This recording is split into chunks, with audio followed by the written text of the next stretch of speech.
côté la deuxième conférencière qui est Anne-Marie Chèvre. Anne-Marie, tu es directrice de recherche à l'INRAE de Rennes, à l'Institut de génétique, d'environnement et de protection des plantes. Ton champ de recherche porte sur la famille des brassicacées et notamment sur les mécanismes de régulation des recombinaisons entre chromosomes homologues et homéologues chez les espèces polyploïdes telles que le colza. Tu vas nous parler aujourd'hui d'une espèce qui est parmi les plus diversifiées en termes d'usage et d'utilisation, qui sont les choux. Je te passe la parole. Ben, merci beaucoup pour cette introduction. Merci pour l'invitation. Tout va bien là, vous voyez le diaporama. Oui, très bien. Bon, malgré mon nom de famille, j'ai cohabité pendant toute ma carrière avec les choux et les brassicas. Je me suis amusé juste samedi en faisant mon marché à prendre juste l'étal. Et je pense que vous avez tous pu constater qu'on est à la pleine époque où on trouve des choux-fleurs, des choux paumés, des choux de Bruxelles, des choux chinois, des choux raves, des choux, voilà, toutes sortes de choux. C'est effectivement un légume plutôt divers. Alors, juste pour repositionner ce groupe d'espèces par rapport à la production mondiale de légumes, c'est effectivement un groupe d'espèces et on va voir pourquoi qui est quand même relativement important avec 8,8% de la production mondiale. Bon, en France, c'est pour les 2/3, sur les environ 26 millions d'hectares, les 2/3 du chou-fleur. Et puis ensuite, on verra, c'est tous les autres choux et c'est à peu près 9% de la surface légumière. Alors, pourquoi ce groupe d'espèces nous fascine tant et pourquoi une telle diversité? C'est que si vous prenez une plante, tout ce qu'il y a de plus normal, avec des racines, une tige, des feuilles, des fleurs, il existe dans ce groupe d'espèces systématiquement un organe qui a un développement, alors je ne sais pas si on peut dire anormal, mais bon, un développement, oui, particulier. Donc, c'est soit le bouton floral, parce que quand vous mangez du chou-fleur, du brocoli ou du romanesco, c'est un ensemble de boutons floraux qui n'arrivent pas à émettre vraiment le petit bouton. Alors, sur le brocoli, vous le voyez un peu quand même, le petit bouton floral. Mais c'est toute cette partie-là qui se condense et on y reviendra. Alors, ensuite, vous avez bien entendu les feuilles. Alors, avec toute forme de choux de toutes les couleurs, alors qui sont soit le bourgeon terminal, les feuilles se replient les unes sur les autres et vous avez les choux paumés, soit s'ouvrent, donc vous avez le chou kale, le chou fourragé, vous avez même donc de plus en plus les choux décoratifs. Alors ensuite, l'autre organe qui peut être un peu anormal et qu'on voit beaucoup sur les marchés actuellement, ben, c'est les petits bourgeons que vous avez à la base des feuilles qui se développent eux-mêmes en petites pommes et donnent donc le chou de Bruxelles. Vous avez de temps en temps, alors sur certains autres, une hypertrophie de la tige. Et donc ça, on en voit beaucoup sur le marché actuellement, c'est les choux raves. Et puis, vous allez me dire pourquoi je vous parle de racines au niveau des choux, vous comprendrez dans la suite de mon exposé que tout ce petit monde est très proche. Alors, oui. Alors, attention, parce que derrière le terme chou se cachent deux espèces botaniques. Alors, les botanistes ont eu beaucoup de mal à mettre de l'ordre, y compris Linné qui a été le premier à commencer, à mettre de l'ordre, tant la diversité morphologique est importante. Donc, pendant une période, ils ont été mis dans des espèces différentes. Bon, maintenant, tout ce monde-là est regroupé pour alors Brassica oleracea, donc qui fait partie de la famille des brassicacées, autrefois appelées crucifères, parce que si vous les voyez en fleurs, il y a 4 pétales. Et par rapport à ce que vous a dit Bruno juste avant, on est vraiment dans un groupe d'espèces où il y a vraiment de l'allogamie, c'est-à-dire qu'il y a un système génétique qui fait que la plante ne reconnaît pas son propre pollen, est obligée d'avoir le pollen de la plante d'à côté. Mais pour nous, généticiens, le coup de chance, c'est que ce système génétique ne se met en place que quand la fleur s'ouvre. Donc, si on fait un croisement avant que la fleur soit ouverte, on peut arriver à lui faire accepter son propre pollen.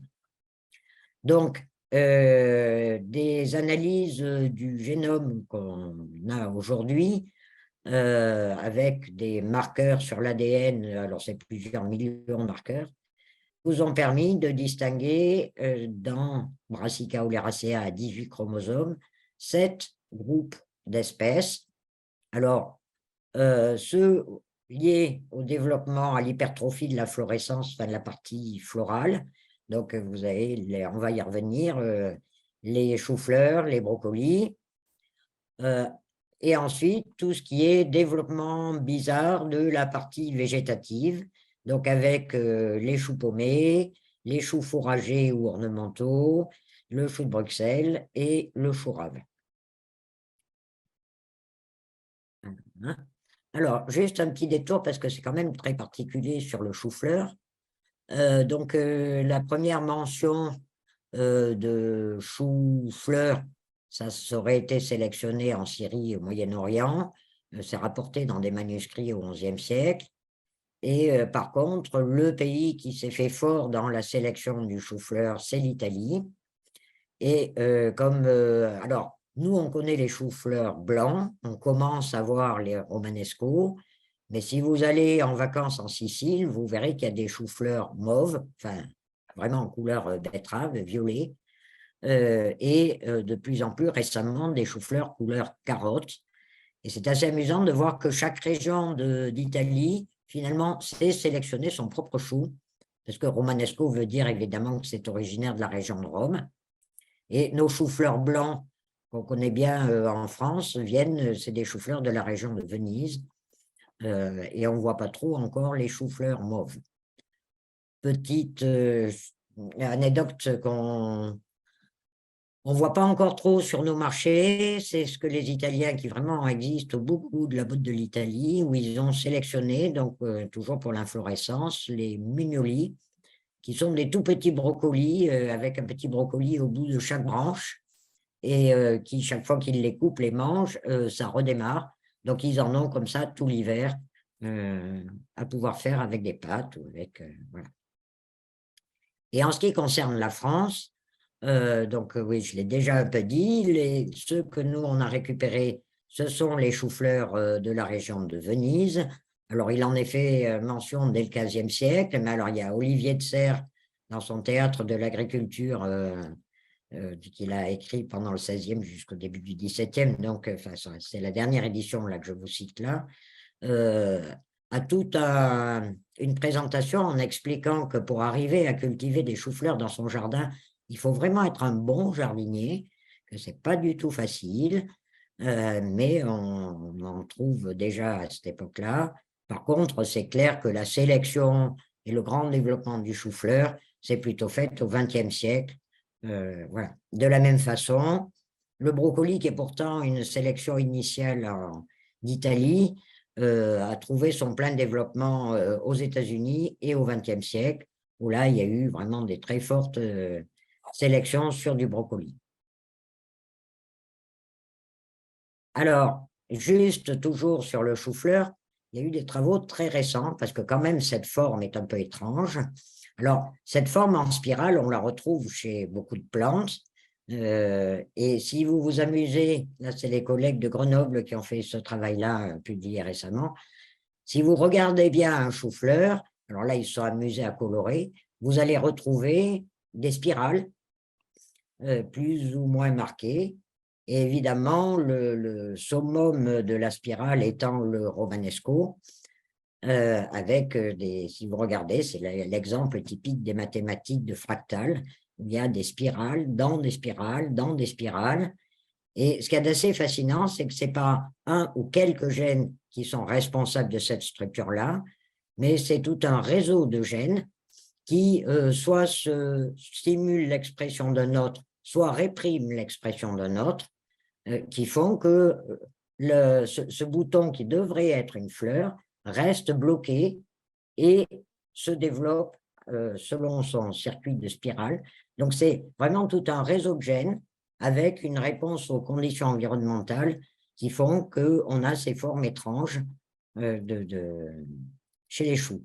Par contre, je ne sais pas si vous avez déjà vu la tête d'un chou-fleur qui monte en fleur, parce que quand même, au bout d'un moment, ça finit. Cette pomme explose. Alors, les petites pommes sont poussées vers le haut, et vraiment, au dernier moment, on voit le bouton floral apparaître avec la petite fleur qui sort de ces petites pommes. Alors, ensuite, sur l'autre, j'ai repris l'autre type de chou qu'on trouve dans nos assiettes.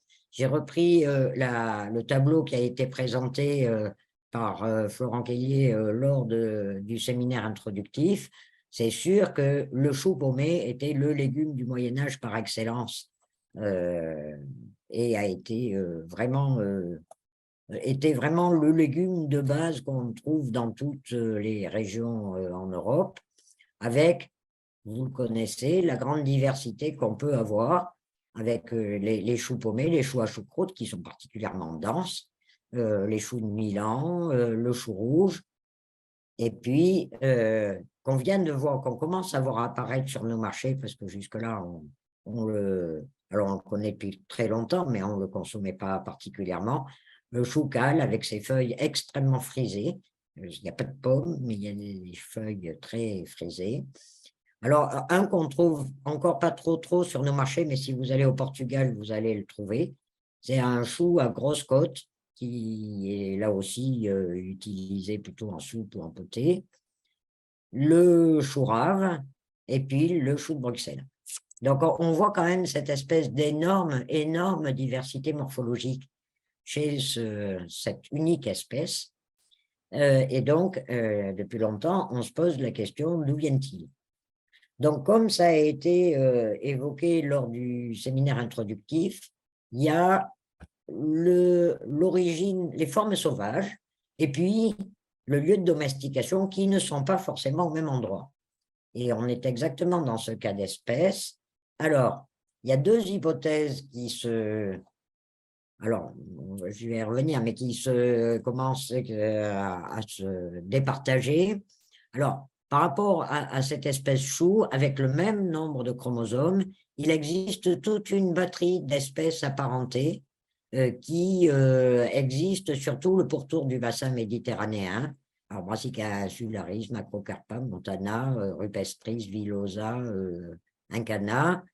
Et la forme que les botanistes mettent comme Brassica oleracea existe sous forme sauvage en Angleterre, le long de la côte normande et un petit peu bretonne, mais là, il est allé un petit peu trop loin dans sa répartition, et puis au nord de la Galice.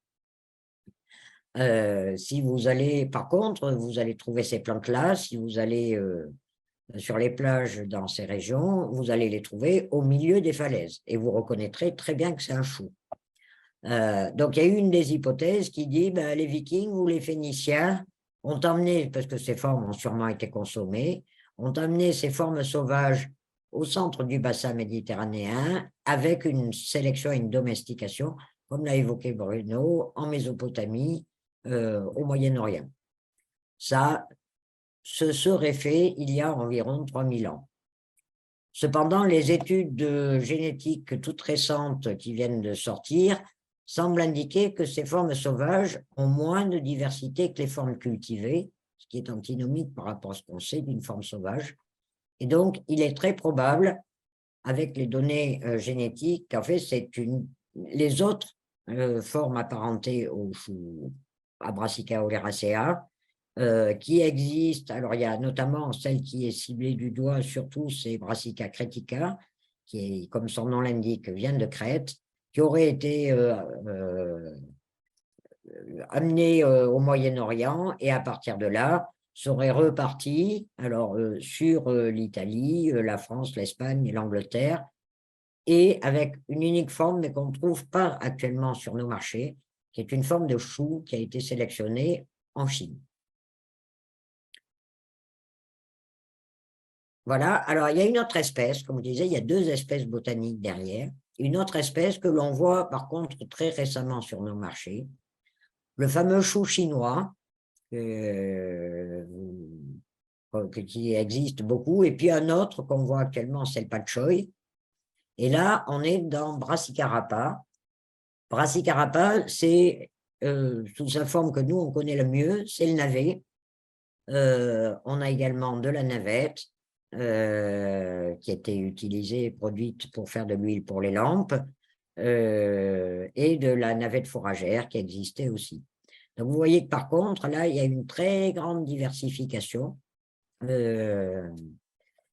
qui a été faite notamment et principalement en Asie.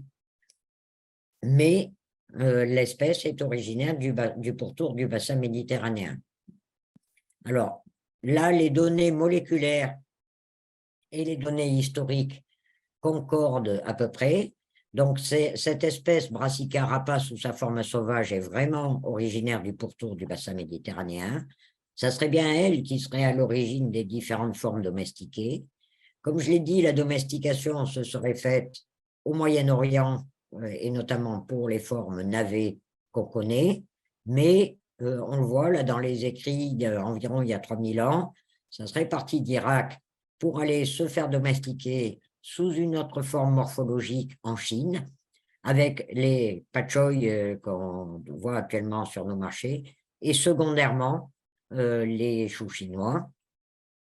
Et par contre, il y a une autre forme qui est partie sur l'âne, où là, ce qui a été domestiqué, c'est la graine, soit comme condiment, soit pour faire de l'huile. Et il y aurait, en plus du navet, une forme fourragère qui aurait été secondairement domestiquée en même temps, et sur le pourtour du bassin méditerranéen. Donc, j'ai pas trop développé, moi je vais moins développer que ce qu'a prévu, ce que nous a présenté Bruno sur l'endive, sur la chicorée. Mais alors, les choux ou les choux chinois, donc une autre espèce, je redis, sont très, très appréciés parce qu'ils sont riches en fibres, ils ont peu de calories. Par contre, ils sont très riches en vitamines, et notamment en vitamine C. Et depuis déjà un certain temps, ils sont très réputés pour ces composés soufrés qui est typique de cette espèce, qui a, bon, là, effectivement, le mauvais goût à la cuisson de donner cette odeur un peu désagréable du chou, mais il y a dans ces composés, il y en a certains qui sont clairement démontrés comme des anticancéreux, notamment pour le côlon et le foie, et avec le brocoli, qui serait le favori en matière de teneur, notamment en glucoraphamine. Et de la même façon, mais ce n'est pas forcément les mêmes, que vous allez trouver dans Brassica. C'est pour ça que souvent les gens qui aiment pas le chou à cause du goût et assez prononcé, se disent, tiens, le chou chinois, ça me va, mais c'est juste que ce n'est pas la même espèce. Et donc, dès le XVIe siècle, beaucoup de vertus médicinales ont été données au chou. Alors, sur la fatigue, sur les anémies, sur la vitaminose, dû tout ça à sa teneur en vitamine C, je l'ai dit, mais il y a également B1, A, E, et c'est un décongestionnant. Alors, je ne sais pas si vous avez eu des problèmes articulaires, mais il y a beaucoup de gens qui préconisent de mettre des feuilles de chou sur les parties où vous avez des inflammations, rien qu'en cataplasme. Donc, c'est vraiment, et on le trouve effectivement beaucoup décrit dans les livres de médecine du XVIe siècle. Alors, pardon. Pourquoi j'ai qu'un... Ah, voilà.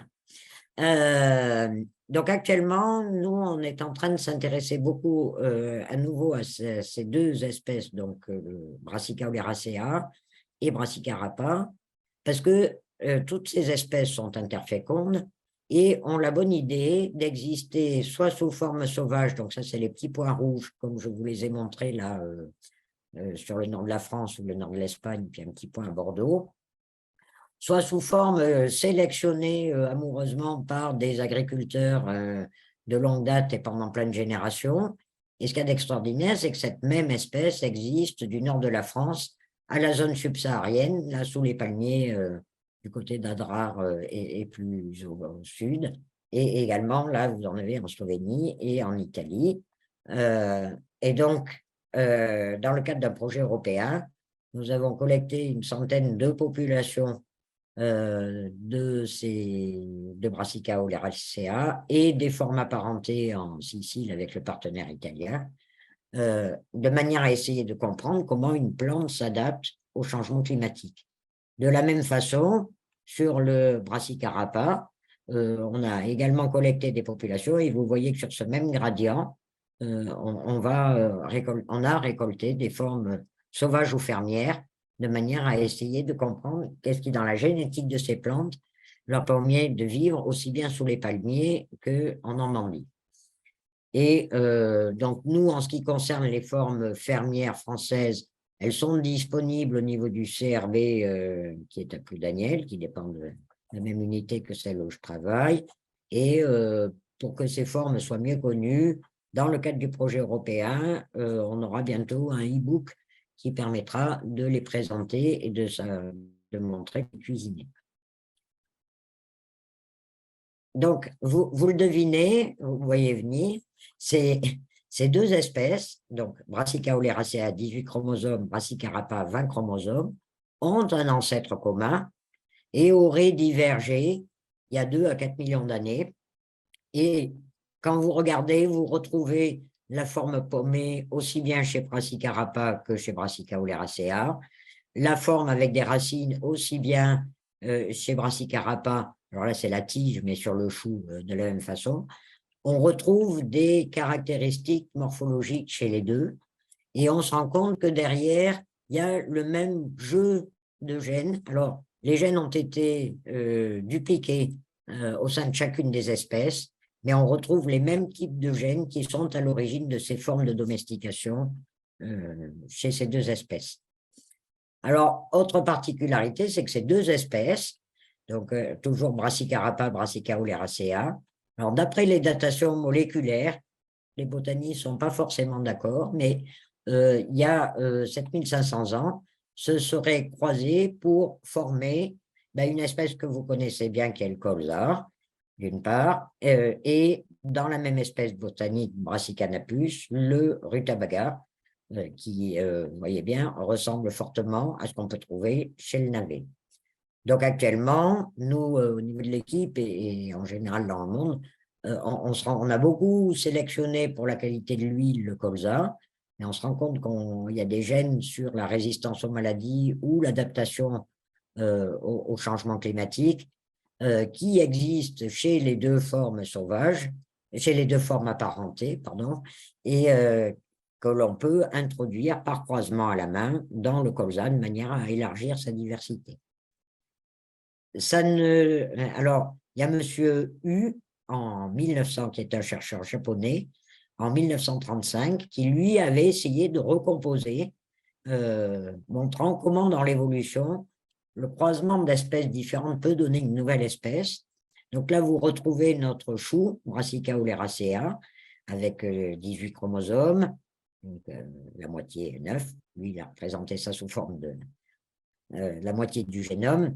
La navette, qui à l'époque s'appelait Brassica campestris, qui maintenant s'appelle Brassica rapa, et qui a donc donné le colza et le rutabaga. Mais ça ne s'arrête pas là, il a montré par croisement qu'il pouvait refabriquer, alors en croisant avec une autre espèce, qui est une forme sauvage chez nous, la moutarde noire, en se croisant avec la navette, vous avez l'addition chaque fois des chromosomes des deux espèces, donne la moutarde condimentaire, la moutarde de Dijon. Et le dernier morceau du triangle, c'est le chou qui se recroise avec cette même moutarde noire pour donner la moutarde d'Abyssinie, qui est utilisée comme condiment, comme épinard ou comme condiment, et comme son nom l'indique, en Éthiopie. Voilà, vous voyez comment, à partir d'un petit pool, on a une explosion de la diversité morphologique. Et on crée de nouvelles espèces en plus. Voilà, donc je vous souhaite bienvenue au pays des brassicas et je vous remercie pour votre attention en vous souhaitant bon appétit pour cet hiver où vous allez voir plein de choux. Merci beaucoup Anne-Marie pour cet exposé très clair et très complet sur les choux et les espèces apparentées, Brassica oleracea et Brassica rapa. Donc il y a un certain nombre de questions ou de commentaires. Je vais commencer par les commentaires. Alors il y a Michel Chauvet qui dit qu'en fait, Monsieur U, Naga Haru U, était en fait coréen. Non, il était japonais, il a fait sa Ah. recherche en Corée. Voilà, mais bon, donc voilà, donc vous mettrez d'accord. Il est asiatique, Voilà. il est japonais. Oui. Et une deuxième remarque aussi également de Michel Chauvet qui dit le kailan se trouve en France dans les supermarchés chinois. Donc le kailan, je suppose que c'est un chou chinois. Un des choux que je vous Mais ai montré. ni pak choi, ni pet chai, mais Oui, encore un oui, troisième. oui, il a raison. Mais Euh, vraiment, pour l'instant, on ne le trouve pas trop, nous, sur nos. Enfin, sauf aller dans les marchés asiatiques, on ne le trouve pas dans le. Enfin, chez mon maraîcher, ça y est pas encore. Mais ça va venir peut-être. ok. C'est vrai qu'on voit de plus en plus une diversité des formes de choux sur les marchés. Noël Dorion dit qu'on déconseille aux personnes cardiaques de consommer des choux comme une obligation, mais sans explication. Savez-vous pourquoi? Ah non, là, je vous dirais, je ne me suis pas assez documenté. Là, je vous dirais sûrement des bêtises là-dessus. Non, Je pense que là, enfin, je ne veux pas répondre à cette question, mais un petit peu quand même. Je pense que c'est pas pour le cœur, c'est pour les problèmes d'anticoagulants et d'interférence entre les brassicacées et aussi les tomates d'ailleurs, et un certain nombre d'aliments et les anticoagulants de type ancien. Les nouveaux anticoagulants ne sont pas dépendants du régime. C'est plutôt un régime alimentaire en fonction de l'anticoagulant. Merci. Autre question de Michel Chauvet, c'est y a-t-il des Brassica napus sauvages? Et si oui, où est-ce qu'on les trouve? Non, alors c'est un peu comme le blé tendre, on ne trouve pas, on ne connaît pas de forme sauvage du colza ou du rutabaga. Et on suspecte que c'est vraiment une espèce, c'est pour ça qu'il y a un débat, une espèce qui a été domestiquée et choisie par l'homme et multipliée par l'homme. Et c'est pour ça que on suspecte qu'il y a certains botanistes qui disent qu'en fait, le colza, ou le colza surtout, se serait fabriqué dans les jardins beaucoup plus récemment que ce que donnent les datations moléculaires, c'est-à-dire plutôt au XIVe, XVe siècle, par intercroisement de ce qu'il y avait dans les jardins, c'est-à-dire les navets et les choux. Et le colza et le rutabaga, ça vient du même croisement ou c'est puisque c'est la même espèce, mais ça vient du même croisement ou de croisements différents? Probablement non, mais alors on ne connaît pas encore quel est, malgré toutes nos données moléculaires, on ne connaît pas encore qui est le chou ou qui est le navet qui serait à l'origine du colza. Pour l'instant, au niveau moléculaire, on n'arrive pas à trouver quelle est la source d'origine. Soit on l'a plus, soit c'est pas suffisamment distinct pour qu'on arrive à repérer d'où ça vient. Si ce n'est que ça s'est fait en pourtour du bassin méditerranéen, ça c'est sûr.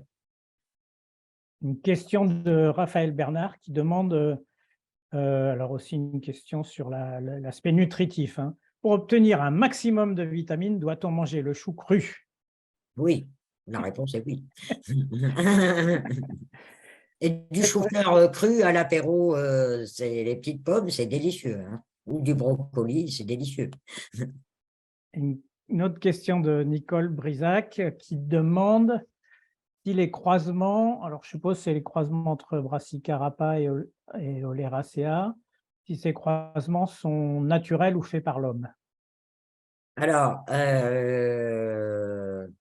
vous dire, là, je veux bien comprendre la question, c'est est-ce qu'on peut croiser du colza avec ses deux parents, c'est ça? Non. Non, je pense que, je peux pas dire plus précisément, mais je pense que la question est est-ce que finalement mais tu l'as un peu répondu. Est-ce qu'on peut refaire du colza à partir Alors, d'un on peut d'un refaire croisement de Oleracea et de Rapa? oui, on peut refaire du colza. Avec des plantes, on en a refait pas mal au labo. Avec des plantes qui ressemblent fortement au colza, sans problème. En revanche, ce qu'on voit, c'est qu'il y a beaucoup d'échanges entre les chromosomes d'Oleracea et de Rapa quand on fait ce croisement-là, au point que la fertilité graine est absolument catastrophique. C'est-à-dire que sur un colza qu'on refabrique, on a 3 à 4 graines par fleur, alors que dans un colza normal, on est plutôt autour de 15 à 20. Donc, et on n'a pas encore trouvé quel était le mécanisme qui faisait que on arrive à des taux de graines tels. Qu'est-ce qui change dans le génome pour que ça fasse une nouvelle espèce à part entière? Ça, c'est encore une des énigmes sur lesquelles les collègues creusent. Merci. Peut-être je voudrais poser une dernière question. On voit que dans Brassica oleracea, le chou, il y a eu des usages très diversifiés. On n'a jamais parlé de l'usage des graines. Donc, il n'y a finalement pas d'utilisation de la graine chez le chou. Pas Brassica oleracea. Brassica rapa, oui. Oui. D'accord. Mais ça reste une graine oléagineuse aussi chez Oui, Brassica. oui, oui, mais qui est plus grosse que celle c'est généralement des graines assez grosses et effectivement moins riches en lipides que rapa. Mais c'est pareil, c'est des fruits de sélection, ça. Hein. Bien, je pense que j'ai… non, il y avait encore des questions. Sur le crambé maritime, est-ce que c'est une brassicacée? Est-ce que ça a un rapport plus ou moins proche avec les brassicas Alors, c'est oleracea? une brassicacée, mais c'est pas du tout la même espèce. Et d'ailleurs, si vous regardez la forme de son fruit, ça n'a pas du tout la forme de la silique allongée du chou. Ça a une forme ronde. Donc, c'est une autre famille. Et dans les brassicacées, j'ai pas fait l'inventaire de toutes les espèces qu'on a sur nos étals. Mais évidemment, la roquette, c'est également une brassicacée. Il y a beaucoup de… Et le crambe, ça ne se croise pas du tout avec le chou, même si la feuille y ressemble, je suis d'accord. Merci. J'ai une dernière question. Les questions arrivent un petit peu au fur et à mesure. De Pascal Vieux qui demande si ce sont des espèces d'origine domestique et au naturel, mais sélectionnées et multipliées par l'homme, ne devraient-elles pas être considérées comme des cultigroupes, entre parenthèses, taxonomie des plantes cultivées et non taxonomie des espèces botaniques? Point d'interrogation. Idem pour les différentes sous-espèces de Rapa et Oleifera. Oui, mais alors là, il y a tout un débat entre botanistes pour savoir si on met ça. Alors déjà, il a fallu longtemps pour que tout le monde soit mis sous un même nom botanique. Et effectivement, alors, il y en a qui appellent ça des sous-espèces, il y en a qui appellent ça des cultigroupes. La subtile nuance botanique entre sous-espèces et cultigroupes, je ne sais pas trop. Par contre, tout est interfécond. Oui. Bon, voilà, il n'y a plus de questions. Écoute, on va te remercier de nouveau, Anne-Marie, et merci pour cet exposé et les réponses aux questions. Et je vais repasser la parole à Jean-Louis qui va présenter le prochain intervenant. Merci. Merci beaucoup. Merci Georges.